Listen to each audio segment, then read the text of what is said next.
And narrowing down on the maize situation, maize is the major step in the country. The Ministry of Agriculture estimates that key step of food balance sheet, that maize consumption, according to that balance sheet in the country, maize consumption in Kenya stood at 4.25 million bags. The 4.25 million bags demanded monthly means annual demand of 51 million bags. All right, that is compounded on an annual basis. Now, maize production declined by 12.8% in 2021 on the back of erratic rains. Let's go back in time.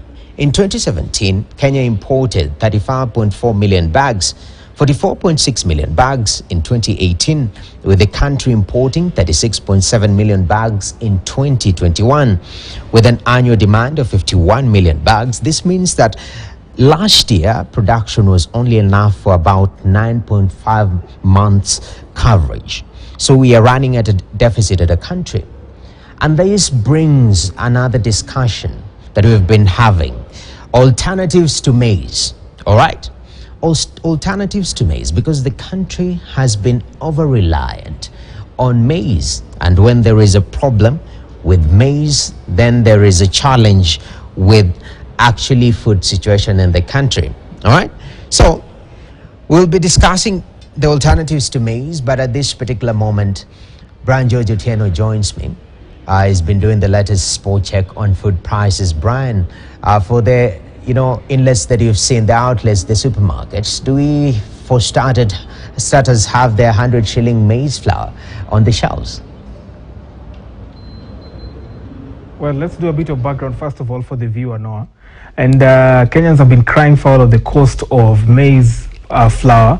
And we saw the government intervention coming in to say that we have been having discussions with the millers, and I think it's now right for us to put a subsidy so that the Kenyan is cushioned against high cost of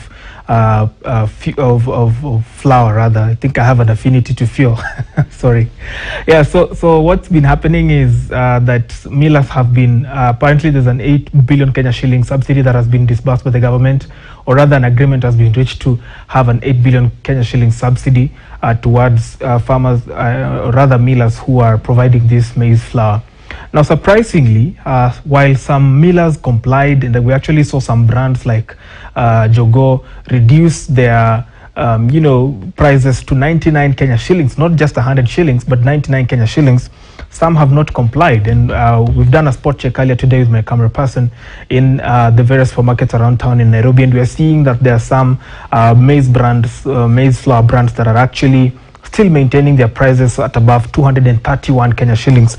Allow me to read some of the of a household breakdown of a shopping and what the prices look like right now. So let's start with the maize. Maize, there are some brands that are still going at 231 Kenya shillings. That's for a 2 kg packet. And then there is 257. That's the most expensive I was able to see in the supermarkets here in town. And then the other one also is sugar, now goes for 239 shillings for a 2 kg package rather, and 122 Kenya shillings for 1 kg. And then wheat flour goes for 202 Kenya shillings for a 2 kg package. Then rice is at 187 Kenya shillings for a 1 kg package. Salt, which actually used to be 5 shillings for a 500 gram, today goes for 17 Kenya shillings. So 10 shillings cannot even afford you a packet of salt today in the supermarket. 2 liters of cooking oil goes for 669 Kenya shillings, and of course 1 liter goes for 329. I beg your pardon. Milk, if you are able to afford it on a daily basis, you will need to chuck about 60 Kenya shillings. That is the maximum price I saw for 1 liter of milk. And then a loaf of bread will cost you an upward of 56 Kenya shillings today.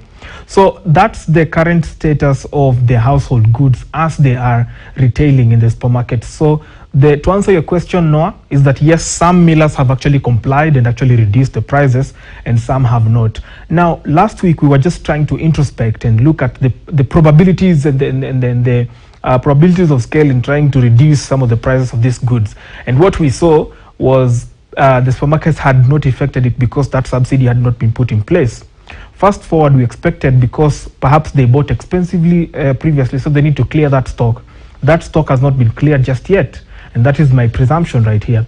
We also saw Kenyans go about panic buying and impulse buying of the maize brand that was cheaper, that was now at 100 Kenya shillings for a 2 kg package. And those are just some of the nuances around the market playing out right now, Noah. Thank you very much, Brian George, giving us the latest in regards to the challenge of cost of living and the burden that Kenyans have to bear. But in terms of the issue of maize, because I think this is very important, alternatives to maize, okay? There's a journey and a narrative that you're trying to create here from a macro level and now going to the specifics situation. So maize, for example, over-reliance on maize has become a concern. Agriculture Cabinet Secretary Peter Munya actually has called on Kenyans to explore other foods. And this is what he had to say in regards to